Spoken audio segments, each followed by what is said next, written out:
Welcome to India Business Report. I'm Rajini Vaidyanathan in Mumbai. Coming up on this week's programme. Boosting business. A delegation from India visits Pakistan to increase trade between the often frosty neighbours. When does social media become a social problem? As the government defends its regulations for internet content, we take a look at what they mean. It's the first time an Indian Commerce Minister has made such a visit in more than 60 years, and it's being billed as a landmark one. India's Anand Sharma has been in Pakistan this week, heading up a trade delegation of more than 100 businessmen and women. It follows a similar visit from his Pakistani counterpart to India last year. The aim? To boost business and diplomatic ties between two countries which share a tense history.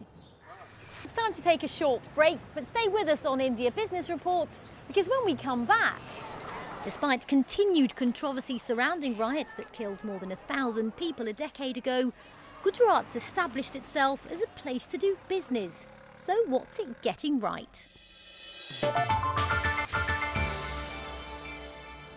Welcome back to India Business Report. I'm Rajini Vaidyanathan in Mumbai. The 2008 sale of 2G telecoms licences became known as India's largest ever corruption scandal. Earlier this month, the country's Supreme Court ordered that all 122 licences which had been issued be cancelled after it was found they'd been missold. It's estimated it's cost the country more than $40 billion in lost revenue, with some international operators saying they'll now pull out of India. So what does this mean for telecoms in India's growing mobile market? Shilpa Kannan reports from Delhi. This week, an Indian delegation heads to China for talks on trade in areas such as energy, telecoms and banking.